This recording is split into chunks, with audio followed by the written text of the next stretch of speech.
So for those who aren't aware, this is a continent spanning webinar. We have folks for whom it is between 2 and 5 p.m. on Tuesday, May 5th. That would include myself and my Education Design Lab colleagues, but also our Edalex friends and partners. And it is 7 a.m. Wednesday, May 6th. In where you are at today. Yes. So we are spanning time zones and continents, and there's coffee, and we are all good. That's right. Hold it up. Hold it up. It may be 3 p.m. here, but I am also still drinking coffee. Okay. Well, I will go ahead and kick us off. So thank you to all who have joined us for today's webinar, The Learner Voice and Why Skills Visibility Matters. You are joined today by three primary facilitators whose headshots you can see on the screen, and even more importantly, our special guests, which are the learners. So briefly, I am Tara Laughlin, Senior Director of Skills Visibility with Education Design Lab. We're a national nonprofit based in the US. And I'm joined by my colleague, Nishita Cheda. She is a mixed methods researcher and designer also with Education Design Lab, and the lovely Margot Griffith, Principal Skills Consultant with SkillsAware and Edalex. So thank you both ladies for being here to speak today. We have 2 learners and 1 partner who works very closely with learners to share with you all today about 2 different approaches to skills visibility that our respective organizations have been testing and piloting over the past several years. So you'll get to hear a little bit about 2 different use cases and 2 different approaches to helping make learners' skills visible today. So use case 1, as I'll call it, is a project based out of Education Design Lab that is called XCredit, and that stands for Experience Credit. And the thank you to Walmart here is just a recognition of the fact that the work that myself and Nishita will be speaking about today was funded by Walmart.org and our amazing program officers, Patty and Sean. So thank you to them. Next slide, please. All right. When you first look at this slide, you may be struck by the fact that this is a lot of logos. And even more impressively than the fact that it's a lot of logos is the fact that behind these logos are a lot of technologies that were integrated, yes, actually integrated to make the XCredit use case, skills visibility use case possible. So you can see around the outside, Education Design Lab, we were sort of the lead organization on this project, but we connected tools and technologies from D2L, a learning management system, the wonderful Edalex, who you'll get to hear a lot more from Margot about today. Muzzy Lane, our assessment provider, Unicon as our technical experts, Credly on badging and credentialing, and Smart Resume as a digital tool, resume kind of learner wallet technology. And this was all in service of making learners' durable skills visible. So in the center of that circle, if you squint, maybe you can read the fine print, you'll see that those are some of the lab's micro-credentials for a variety of durable skills, including things like collaboration, critical thinking, and initiative. So at the lab, the future state that we are driving toward, and this project is a key contributor toward, is what we call a validated skills-based ecosystem. So we read a lot and we hear a lot about the skills-based ecosystem or the skills-first hiring, skills-first approaches. And we put the word validated in blue here just to say it's not just about being skills-based, it's about being validated skills-based as a means to make learners' skills visible. And so what that means is, and you can see in the center of this graphic, we've got our credentials, we have our learning programs, we have our hiring processes, and there's skills data flowing through all of these systems. That needs to be good, trustworthy, reliable skills data. And one of the key ways to make that happen is through what we call skills validation. You may think of that as assessment, and assessment is definitely one way of validating skills, but there's a whole host of other ways to approach that as well. All right, so how do we get there? How do we make the skills validated and visible? In the XCredit project, in the top left corner here, what you can see is the design question that we kicked off with almost 4 years ago now, which is how might we validate and credential existing skills to make learners and earners more visible in the talent marketplace?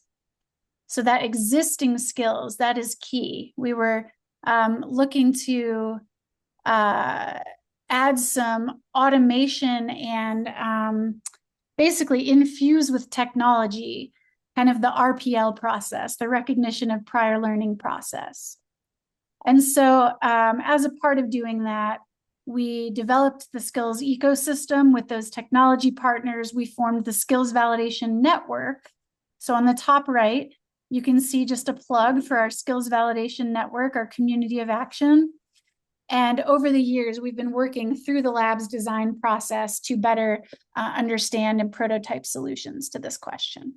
So what you're going to see today, and actually what you're going to hear about through the experience of two of our learners, is what did this integrated learner experience feel like, right? Moving from, let's say, a career navigation platform into an LMS, learning management system, into an assessment technology, into a badging platform with the Edalex technology running on the back end and connecting all of the dots together into the learner wallet. What was that learner experience actually like, navigating all of these integrated systems in order to reach that goal of skills visibility? The screenshots here do tell a story, but they're kind of small. So you'll hear more a little bit later that kind of walks you through that journey. Next slide, please. And this is another look at what the learner did. So the steps across the top just kind of show you what the pathway looked like. Entering into our XCredit system, choosing the competency that they wanted to validate based on their prior experience, using our validation and assessment opportunities to actually validate those skills, earning credentials for their validated skills, having a smart resume account automatically created for them, receiving notification of that, claiming their validated skills and their newly awarded credentials, which were all ported automatically into their smart resume learner wallet, and then being able to drill down into those skills and credentials with the help of the Edalex Credentialate platform to view the evidence record to better understand what it was they had to do to earn that credential. Next slide, please. And at this point, I am going to pass it to Margot. Thanks, Tara. Can everyone hear me okay? We are good?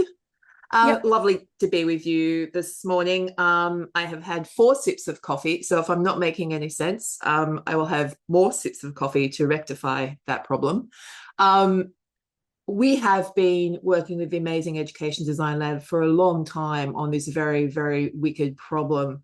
And I want to say that Tara has been using the word ecosystem a few times, and it truly is that. There's not one lens of perception on skills visibility and a skills first approach to that learn to earn journey for learners, right? It's going to take the village. And we are part of that village from a technology lens. Edalex is an Australian technology company, and we have been hyper-focused on this issue around how can we make skills visible from the learner perspective, not from the institution or the organization perspective, although that happens by default. But if we design from a learner perspective, what does that look like to be able to tell your story of what you know and can do? And not just what you know from formal learning, what you know from your lived experience. And so that's the wicked problem we have been working on. As Tara indicated, we're kind of the plumbers that sit underneath. We don't want to be recognized. We do not want you to know we are there. And if the learners know we are there, that's a problem, because what we want to do is make that a seamless process.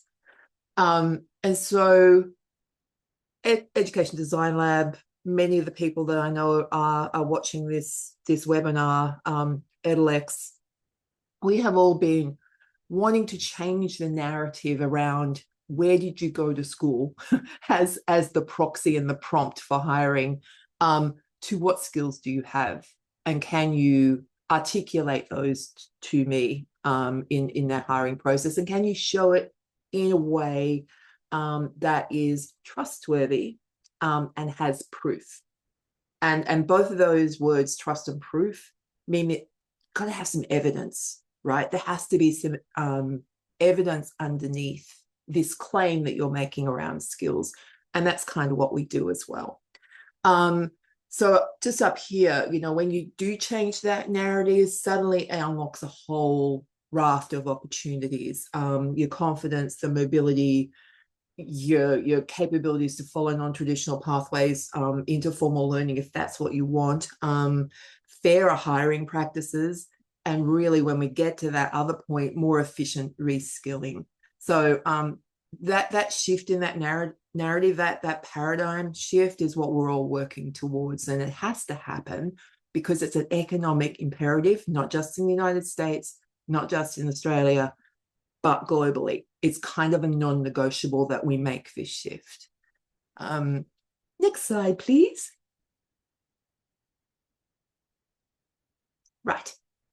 So, do you have a story to tell? I know we all do. And our story moves way beyond our transcript, way beyond the signals that our formal learning gives us, and way beyond really our resume. So how do we make that a holistic view of you? Edalex has been working on the wicked problem of skills visibility for a while, but just recently we formed a new entity called SkillsAware. And we were able to do that because AI got to the point where we could really use it effectively to do all that hard work, the hard mapping, all of the work that was way too difficult in the past, to bring that evidence that you have and map that against something that is standardized, quality assured, and understood as a common language between, I guess, education, yourself, and employers. And that is a framework or a taxonomy or some sort of common language skills library that we all understand, that when we say, I've got this, we know what that is, right? Next slide, Zooey. So just quickly moving through this is what SkillsAware looks like. It essentially is an AI-powered evidence tool so that you can have this conversation with the AI, you can upload your evidence, and it is mapping against a referenced database of skills.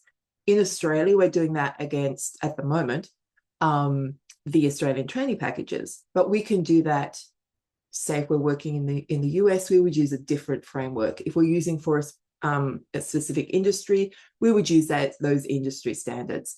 So it's very flexible in the way that we can move through and reference these skills. Next slide, Zooey. This is just a little view around how you would interact with that AI engine, and then it keeps on coming up with a list of suggested skills, and then you can choose which ones you want to interrogate and look at further. Yeah, we don't want to spend too much time on this because I was just setting the scene for when Emily talks.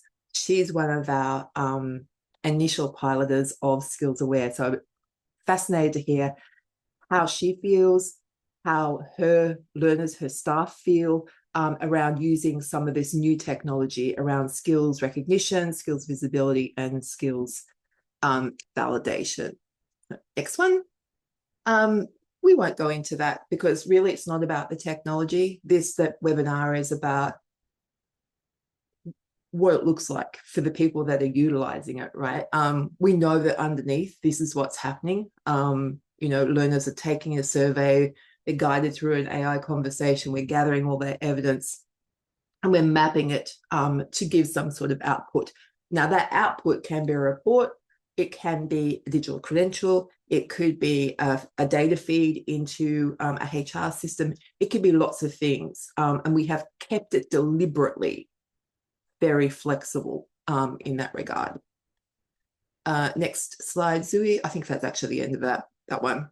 So having said all of that, I am really keen to hear actually from the stars of the show. So I am going to pass this over to Nishida and the wonderful Tamara and Monique. Thanks, Margot. It's so helpful to see like the hidden gears behind the system that we don't usually see as learners or even facilitators. So thank you for the little glimpse into that. And I still very strongly believe that a system is only as good as the value it provides to the people who are using it. So I'm super, super excited to just pivot from the how to the who. In our work on XCredit, I've had the chance to speak to multiple users and to help bring some of those real life human experiences in this space. I'm so honored to be joined by two incredible, and I know we've been saying learners, but it's really learners earners because there's these people have, all most of our users have are both learners and like I'm a constant learners, but we're also earners. So I just want to make that little call out. But I'll do a quick intro, but I love Monique and Tamara to introduce, I want you to have the space to introduce yourself. But yeah, Monique, we have Monique here from Hire Heroes USA. She's a military spouse, and Hire Heroes USA is one of our partners, and Tamara is one of our users from Generation. She's a Generation Hope Scholar. And I'd love for both of you to introduce yourselves, but Monique, do you want to go first? Sure. So first off, I'd like to say thank you so much for having me today. I certainly love these types of think tank discussions that move the needle forward. This is certainly a great platform, especially when you consider kind of the rise of AI and just expansive learning at our fingertips. And so, as Nishida mentioned, I'm a military spouse. I am actually also a PhD. I have a PhD in business management, and professionally, my background has not really spanned the gamut for a military spouse, which is kind of contra stereotype. I have for several years specifically done risk management, most recently kind of delved into the nonprofit space. After nonprofit is when I connected with Hire Heroes and, took a couple of different competency modules and came across XCredit. And so that's a little bit about me. From San Diego, but currently in the National Capital Region, and just super happy to kind of see where this discussion takes us today. Thank you, Thank you. Monique. And Tamara, do you want to introduce yourself? Hi, I'm Tamara Shaheen. Thank you for having me here. I'm from New York and live in Maryland in the United States. I currently attend Coppin State University and am studying early childhood human development and have an associate in early childhood education. And right now I'm a pre-K teacher and a mom of a preschooler. And so those experiences led me through Generation Hope to be here today. So I'm happy to be here. Thanks. Thank you both. And yeah, just to provide some more context around XCredit and what that experience looks like for someone who enters is XCredit is a skills validation platform, and when Tamara and Monique essentially join the platform, they see a host of durable skills that the lab provides, and then they're able to see essentially that they have all of these skills and they just need to go and take some assessments and validate them, and then they end up earning a credential for that.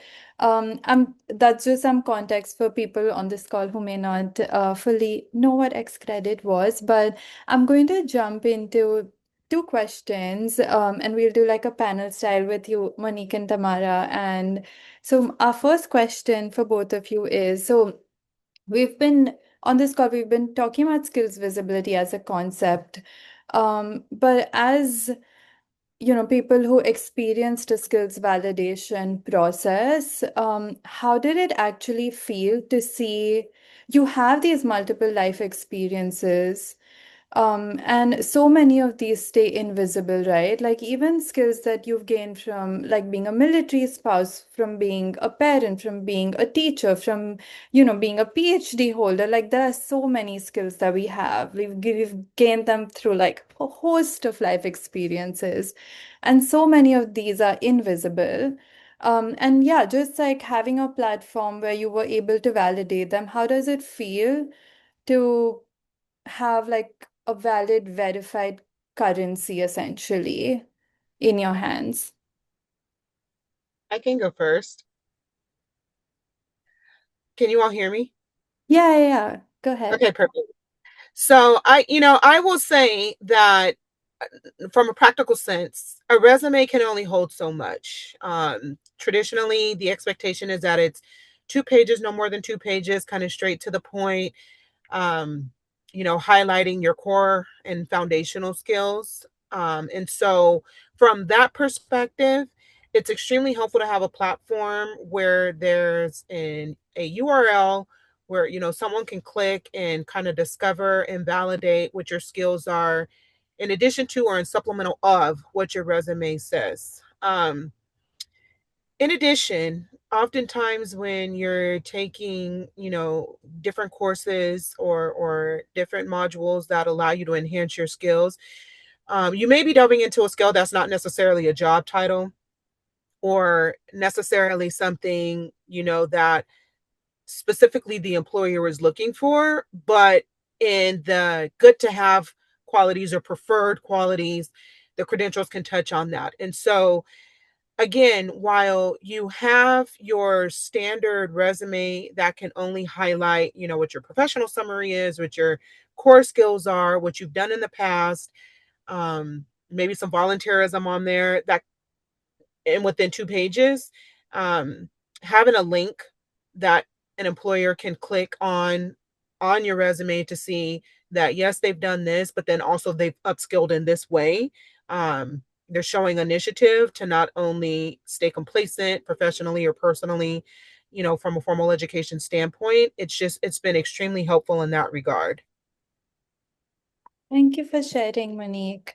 Yeah, I think we've heard from so many people about like, how can we kind of see people as a whole versus like a two-page resume concept.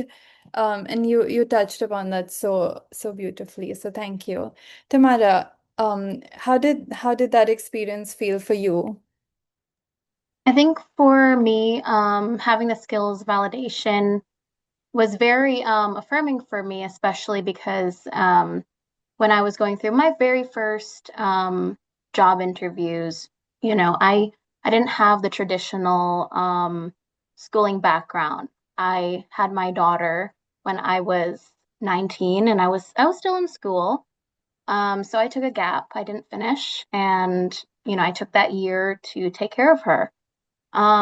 Those types of gaps in a resume to a lot of employers can be telling, which is not the right kind of telling. It's more so negative toward you. And my argument is that, that year taught me the most valuable skills that are super transferable to any workplace that I could be part of, whether it is handling my relationships with my colleagues, parents in my class, my students, especially in my profession. Parenting is incredibly a powerful tool that allows me to connect with all of these different people.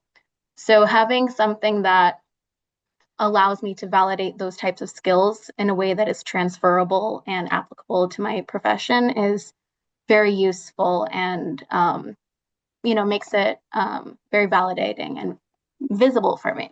So Yeah, thank you for sharing. And yeah, I think it's so important how like validation can also Like, so many of us have non-linear backgrounds. Like we've taken gap years, we've taken like a year off for parenting, and like having those gaps be viewed in a certain way, but having the opportunity to fill them up in a different way is great. And thank you for touching on that.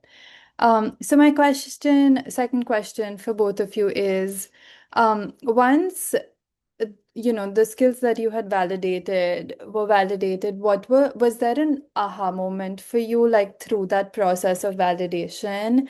I know Tamara and I have spoken about this a little bit, but even just going through a validation process be, you know, can be very interesting. It can give you insight in interesting ways. So I'd love to hear from both of you if it changed the way you see yourself, your own path, about what you do or you can do.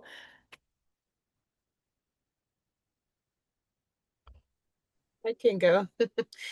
I will say one thing that was very eye-opening for me were the offering of courses. Generally, you think from a professional standpoint, you have to take a course in cybersecurity or CompTIA or project management or AI, which lately I've been doing a lot of those as well. But in the XCredit library, it was soft skills like critical thinking and analysis, collaboration, a lot of areas that I feel for anybody can sometimes become blind spots because you throughout the day feel as though these are skills that are inherent of your personal nature, and so you feel you don't have to refine them or brush up on them. I think when people think about credentialing, they automatically think about upskilling in the sense of some type of um, professional role. And so for me, when I think that, my critical thinking is to par because of my formal education or what have you, and that you take one of these courses and you see that there's a gap, in this particular area, and it shows you the percentage and it kind of weights it against the other areas that you have mastered. It was extremely helpful to see that, while I may be very well at like project management, like to kind of touch on what Tamara said, taking that gap period and caring for home, and even as a military spouse, like we do planning, budgeting, scheduling, I can go on. Yeah. And employers don't oftentimes see like domestic engineering as viable skills, but they very much are. And they're very much transferable in the workplace. And so again, to my point, without going on a tangent, what XCredit provides in terms of enhancing or refining your soft skills is incredible. Thank you for sharing. I was like plus one to everything you said. Tamara, do you want to share a little bit about, those aha moments for you? I think through this process, I realized a lot about the way I view my skills and how these skills might also look different to different people, and depending on the context. If I'm validating a particular skill, like whether it's resilience or empathy or all of these other types of skills that are applicable on a resume, I realized that I didn't think about how you can be empathetic in so many different ways and how that might be perceived by different people. And it really highlighted the variety of relationships that I build in my workplace and how I communicate with people and how that is going to be different across the board, and trying out these different scenarios over and over and figuring out, how am I communicating with people was very interesting for me, and taught me a lot about like what these skills even mean, and how I perceived it might be this one linear, very narrow way to view a particular skill. So it was very informative as well as useful for me. Thank you. Yeah, I think I do want to touch upon this like insight we've been gaining for a while now about around skills validation, that yes, like the credential may help directly throughout one's career, but there is so much value in validating your skills and the personal recognition and confidence and like change of vocabulary and insight it can bring to you. And yeah, both Monique, Tamara, you both touched on that. So thank you. It's really validating to hear that again and again as well as we keep kind of understanding and working in this world of skills visibility as well. Um, Margot, do I have 5 more minutes or should wh- I want to make sure we have time for Emily as well. I think we've got time. If you've got one more question, absolutely. Yeah. Yeah, I want to ask like a non-X credit, but like an open-ended, what would a perfect, like ideal world look like where everyone's skills are visible? And Tamara and Monique, if you guys have like any, just like a magic wand idea of like that would be great to make skills more visible in this world that we're living in. We would love to kind of end there. When I was looking at one of the slides that kind of showed the bubbles around the page, it made me think of, I know right now Google has a platform, I forgot what it's called, but it's workspace design. I forgot what it's called, but you plug in keywords and it shoots out bubbles of different like areas in which are your strengths, areas that are your weakness. You can make a Venn diagram and kind of understand like where you can upskill and those jobs that fit, or volunteer opportunities that fit in accordance with kind of the map. And I forgot what that particular illustration is called, so I apologize in advance. In a perfect world, it would be nice to be able to have your own page, so kind of like the LinkedIn page, but with kind of your profile picture in the middle with the bubbles of all the skills that you've credentialed and validated. Um, and gotten some badge for. So it's kind of like a one pager where any individual, if you're networking after work, or if you're for a job interview, or, if you're running a company, the person can see kind of an illustrative image of exactly, what your strengths are, how you've upskilled, how you've reskilled. Because I'm a very visual person, and I mean, reading something like reading a resume in 10 font is great, but like if I could just pinpoint immediately this for this individual, like for me, that would be ideal. That's amazing. I love that idea. It's so much like a skills passport, and which is like something that the industry talks about as well, but I love that. Tamara, any closing magic wand ideas from you? Um, Somewhat like Monique's response, I kind of imagine um, clips of where I might demonstrate these types of skills in real time. Of course, that could be an invasion of privacy in some ways, but at the same time, it's I don't know. I like to be imaginative, but also I would want to include where I see myself and what my goals are and where I want to be at, because I also recognize that um, my my skills are still developing, even still, and so I want I would want to be able to highlight, how I want to continue to grow on this path and how I would be an asset in that regard, even though I might not be entirely where I want to be yet. Yeah, I love that. And yeah, so much of like a double click to all of our skills are still developing, still growing, we're still learning, we're still earning. And, there's so much work that we need to do in this space of making those skills that we're constantly developing more visible. So I love that. And yeah, I just wanted to thank both of you for just these amazing insights and ideas that y'all have shared in this space together today. Thank you. And Thank I'll you. pass it to Margot.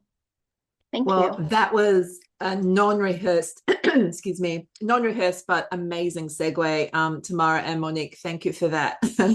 Because I think what I was hearing is that our skills are not a static snapshot in time, right? They're developing all the time, and we need a way to be able to share how we're evolving and what that looks like. And some really useful tips if I put the technology hat on to go, if we're developing digital wallets and passports, what should that look like from a learner perspective? So thank you for that. That's amazing. I will turn over now to Emily, who has been with us from 7 a.m. in the morning. And thank you, Emily, again for being here. Emily has been a wonderful partner of us at SkillsAware, the new venture I was talking about. And I'm very keen to hear from her why on earth she would jump in like that with us, and what prompted her to do that. So I'm going to turn over to you, Emily, just to introduce yourself, and then I'm going to pepper you with some questions. Yeah, thank you. Hi, everybody. Thanks. Despite the early hour, I promise it's more than fine. So I am the CEO of an organization called JobLink Plus. We are a not-for-profit. We've existed for around 40 years, and in one way or another. And our primary thing that we do is deliver services on behalf of the Australian government. So we have a range of contracts, both federal and state. But it's the people that work for us. We've got about 380 folks working for us, and our main thing, the front line, if you like, is employment services support. So the communities that we serve, the people that we serve, are on an income support payment from the government, and they are participating with a service provider like us to engage, build their skills, and progress towards employment. And the frontline role is to coach that person, to help them progress towards employment, identify their employment goals and things like that. So that little snapshot of our staff there. The people that we work with, so we have around 15,000 clients spread across regional New South Wales. So I often say, so from our most easterly community that we work with to other way around, easterly to westerly, there's 1,100 kilometres or 680 miles or 13 hours drive from our east to west. And from the north to the south, it's about 9 hours as well. And we cover 82 communities across that expanse. So it's great work. We love it, as I say. Margaret, you asked me to talk about why I sort of said, let's do this thing. Do you want me to jump into that, or Jump right into it. I guess Yeah. before we jump into why you did it, what was the challenge that sort of led to that? Like what prompted that? A couple of things without getting too much into the specifics of the Australian context, I suppose. But our industry, our sector has been privatised for a little while, and it's subject to quite a bit of scrutiny at different times. But when the unemployment rate goes up, there's more scrutiny. But one of the things that our government has been talking about is this idea of the professionalisation of the industry. Which ultimately means that they introduce a qualification, and everyone has to get the qualification. So historically, that's happened quite a bit in Australia, in children's services, in aged care, financial services, lots of things. It seems to be the go-to lever for our government when they want to professionalise an industry. They say, right, this is the minimum benchmark, this is the qualification. And one of the great strengths and why I think the government goes to that in Australia is because we have really, I think, a pretty world-class qualifications framework, a national qualifications framework. It's not perfect, but it's pretty great. And the idea is that you can get a qualification in where I am and then go to any other part of Australia and it's recognised, right? So that's why a qualification is kind of a go-to lever for the government or for a regulator, that sort of thing. So we had this sense and a lot of indications from our government and our contract providers that we were going to have to attain these qualifications. So I sort of we've got that happening in the bigger context, and then we have, I think, the understanding that many Australians and Australian workers really value education. Australian workers, when they do surveys about what sort of things people ask employers when they're going for a job interview, the classic, so is there anything you'd like to ask us? Most Australians say, what are the career opportunities here? What learning and development is available to me? Australians value education as a whole. And so I was conscious of that demand, if you like, from our government, combined with a workforce that, generally speaking, want to learn, want to not only have more skills and not necessarily have a qualification, but genuinely want to learn how to do their job better. And I think we have a pretty good learning culture at JobLink, and so I wanted to make the most of that. I guess, Emily, one of the things, and thank you for laying that out so clearly, many of your workers would have already been doing this job, right? And so, to a certain extent, the government saying we've got to have a stamp of a qualification on top of that is kind of like, well, hey, hang on, been doing this for 20 years. Why do I need to start again and go through that qualification, right? I can, if I was that worker thinking, I'm sorry, I've got all these skills already. Does that play into some of your thinking? Yeah, absolutely. As a sector, we have quite a bit of churn in the first 6 months, but otherwise it's the kind of job that people do for a long time. At JobLink, we've got people who've been doing that job for genuinely 25 years. And our organisation has a lot of people who've been here a long time, and it's I think so. 80% of our workforce is female as well. It is a caring kind of role, and it's a very people-oriented role. And I think when it comes to often gendered roles as well, then you have this layer of people who don't always have the opportunity to gain formal qualifications, or, as Tamara so beautifully spoke to, there are gaps in our work, in our time at work, even as women, for lots of different reasons, usually because we're caring for other people. And so I think this idea that there would be an imposition or a need to gain something that didn't recognise that and didn't say, okay, we need you to do this, but also we acknowledge that you have a breadth of experience that goes beyond what you've done at the desk and what you've done in the workplace. So that was really important. And I think while we have JobLink has around 65% of our workforce have some sort of vocational qualification. We haven't always been great at marrying up, I think, what we know is to be the durable skills with the recognised qualification skills. So that was one of the huge appeals of what SkillsAware was doing, to be able to. I really was keen as a CEO for it to feel like a very affirming process for the teams, that it would centre them as a learner, that our teams would hear that this is something that really is about your whole self that you can bring to the experience. It isn't only about the work that you've done here, it's also about who you are as a person. So that was really important. And I really wanted the big takeaway to be that this process, this journey, if you like, to have your skills recognised will go with you. Whether you choose to stay with us or move on to another role, it's who you are and who you are as a learner and as a lifelong learner. Awesome. Thank you for that. So how's it going? I know it's super early days. It is. And I'm asking this question with the world watching.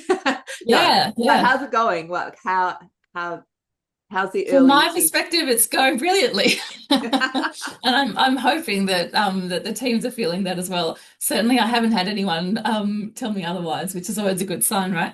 I think there was a genuine, we put out the expression of interest, and my inbox just started pinging, which was lovely. The feel was that there wasn't a lot of hesitation. I was really conscious of launching it in a way that made the opportunity feel very accessible. My background is training in education, so to be fair, Mel knows this, it's my comfort zone to talk about lifelong learning and adult education and accessibility and things like that. So I think that helped. I did a video for the team to help explain the project and outline everything that would happen. And there was, yeah, a lot of enthusiasm, lots of people sort of emailing, thank you for the opportunity. And then we did the sort of first information session and induction session, and I joined that as well, just to again affirm from a leadership perspective to say this is something that we are invested in. We're really keen to make it work. And I think, yeah, I think our teams as well have heard from me quite a bit about our keenness as an organisation to invest in development over the next 12 months in particular, to reinvest in staff. And so it's going great. We really needed something, and it was so important to me that it had to work for a range of people. It couldn't only work for people who lived in this town. And that's something that we apply that lens to a lot of decisions that we make at JobLink Plus. If it needs to work for the folks who work in the town of 500 people, as well as the folks who work in the town of 500,000 people. So, or the city. So something that was accessible in that way was really important. And as much as I value classroom-based education, that as a solution isn't always going to be the best one for our teams. So that was really imperative. And I think the accessibility of the program and of the platform is serving really well in that regard. Awesome. And I'm conscious I want to leave some time for Q&A at the end, but I have one request, is that I glossed over what SkillsAware does really early on. And I'm just wondering if you can just walk people through what your employees are doing with SkillsAware and what you're hoping the outcome will be. Yeah, sure. So we there's a particular qualification, a certificate for in employment services that is currently under review. And so what our teams are doing is, and we've delivered that internally, and we had a kind of set of skills and topics and themes that we mapped and said, this is what we'd like you to choose from. But basically, we've got a group of 20 learners who said, yep, I want to have my skills recognised. And we went for people who had worked in the job for 2 years or more. So we specifically chose people who, and, I said, it's okay if you've got a qualification already, but not this one. And we specifically wanted to offer it to people who had some skills, and what I sort of say, skills that you get through peopling, not necessarily by reading a book, or as much as those skills are great, but there are a bunch of skills that we gain in life. And I love that what Monique shared about the domestic engineering, right? They're home and family-based skills, or just skills you get because you work with people all day long.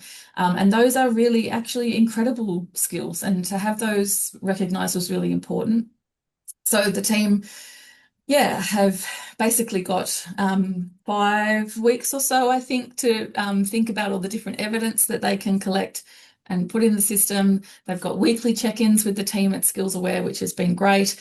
But it all started because I heard Yasmin and talking about this project, and she spoke so passionately about her and her team's commitment to seeing skills for life recognised and validated, and doing that in ways that were accessible and innovative. And it just went from there basically. And the SkillsAware team was so great and very patient with me, and we're curious about what we did, and we're just and remain endlessly helpful, and they're just trying to make it work for the learners, and having that the student and the outcome in mind, where basically the learner will be able to go, I feel seen, I feel validated, I've got a qualification that I can take with me. And it hasn't only been about the job that I do, but it's about the person that I am. I'm going to leave on that quote, because I think it's it's a soundbite. That's fantastic. Emily, thank you for sharing that, and thank you to Monique and Tamara too for sharing your experiences as well. I do note that there is a question in the Q&A that I think is probably right up Tara's alley. So can you see that one, Tara? Yeah. Do you want to read it out and then give your answer? I would be happy to. Thank you, Tara.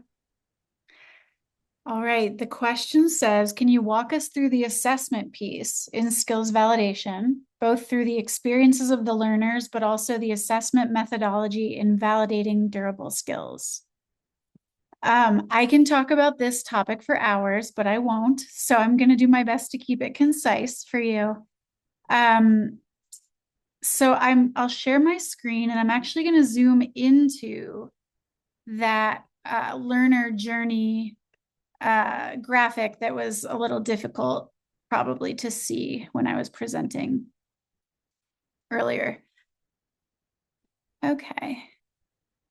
So again, this is part of the XCredit initiative, Education Design Lab.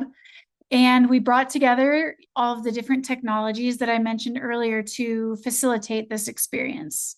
And so I'll just walk through a series of images that kind of give you a sense of what the learner journey through the platforms, plural, looked like.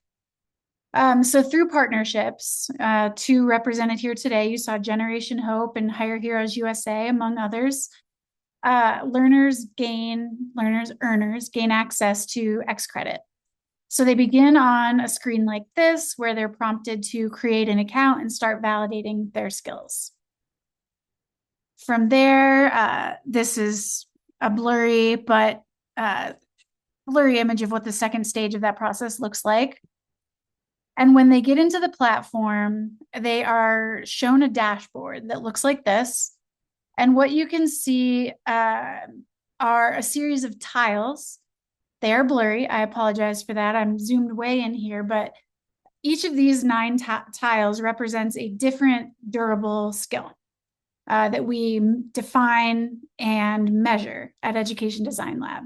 So there are things like intercultural fluency, collaboration, initiative, and depending on the partner organization that a learner comes through, they may see all 9 of these competencies on their dashboard, or they may see a subset of these 9, perhaps 2 or 3 or 5, depending on what the partner organization wanted. And so the learner then gets to choose based on their lived experience and their sense of where their competencies are, which of these they want to pursue. So they'll click on the tile of their choice. This on the right-hand side is a tracker. And so as learners are validating their skills, these trackers light up to show their progress of how many skills they validated and how close they are to earning a micro-credential in any of these areas. So once they choose their competency, that competency page loads. So here we're in the resilience competency. And there are a series of short assessments embedded on that page. So the resilience competency in the labs framework has 4 sub-competencies and therefore 4 short assessments. The first of those 4 assessments is called exhibit flexibility. So there's a little bit of introductory content on this page about what the skill is and all of the criteria that are going to be evaluated in the assessment. So learner still has a chance to, double check that with their expectations and decide whether they want to proceed. So they click on a button to launch the assessment, which then does take them into another platform. And this is the Muzzy Lane platform. You can see this is set up with an image panel on the right, a text chat panel on the left, and they're given a workplace-based scenario. In this case, it looks like we're in a restaurant environment, and a role to play and a problem to solve. And they have to navigate their way through that scenario, interacting with a cast of characters to reach a conclusion.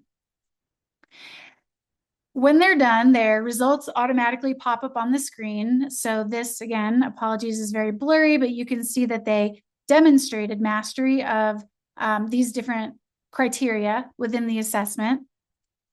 that data transfers back into the LMS platform. Again, this for us is D2L's Brightspace, where a notification shows that that data came back in, the skill was validated, and an award was earned. The award triggers the creation of their smart resume. So they receive an email notification, which looks like this. And if they want to access their smart resume, they can come and activate their account. And it builds them out. Again, think of this kind of as like a learner wallet, a profile that looks like this. It is bringing in all of their digital credentials with all of the metadata that lives inside that. So not just JPEG or PNG images, but real rich credentials. And then if they click on one of those credentials, this is the evidence layer or the evidence record that is provided through the plumbing for us by Edalex. And it gives more information about what the skill is and how that credential was earned. And so that is a really fast look at the learner experience overall. And I know your question was about the assessment design as well, and some of the, I think, validity and reliability components, which is a bit of a longer conversation, but I'm always happy to have a follow-up with more detail about that if you'd like. That's awesome. Thank you, Tara, for that. We've got just a couple of minutes left. I'm wondering if there's any questions for anyone, either from our participants, if you pop it in chat or pop it in Q&A, or from any of us here on screen to anyone else. I know Nishita wanted to tee up the publication as well, so maybe while folks are typing. Yeah. It's also such a good segue because Tara just showed a glimpse into what the learner journey looks like. But I wanted to share that the Education Design Lab is coming up with a report called Validating Skills at Scale, a Human and Tech Ecosystem View, and we're releasing it in late May.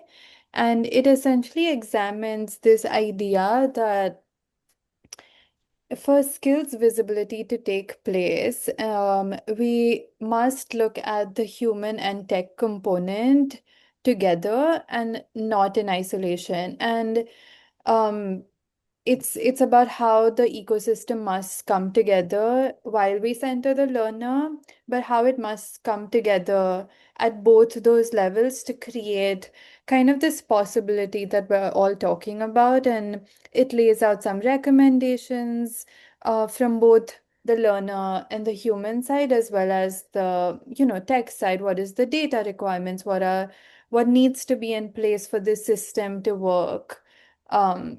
And so, yeah, we're very excited and we hope that everyone gets a chance to read it. And it uses the example of XCredit, but it really is an insight into, what an ideal skills validation system, an ecosystem could look like. I, for one, am so excited to read that report. So please do let everybody know when that's available for download. I think you touch on, and that report will definitely highlight, it's all very well to start thinking about skills literacy and skills recognition, skills validation, and to ultimately think about skills-based hiring and skills-based education. But all of that requires a deliberate strategy around your data architecture, because if you can't move the data, you actually can't move the people either. And so in this world, it's kind of a non-negotiable as well, that it's a twin track strategy. You've got you have your mission and your pillars, but if you don't have a deliberate data architecture strategy underneath, it's not going to scale. It's not going to go anywhere anytime fast. So anyway, I will leave that. Anybody else if I throw out, because we're doing a lot of talking here. We all good? We are at the hour. In fact, we are over the hour. So if not, I want to thank you all so much for being a part of this, particularly our stars, Tamara, Monique, Emily. Thank you so much. And yeah, I just want to say heartfelt thanks to Education Design Lab, who have been, partners forever. Yeah, long may we tackle this wicked problem of skills recognition, is what I say. You're here. Back You're at here. you. Have a wonderful afternoon / evening / morning / day. Bye, everyone. Thank Thank you, you. everyone.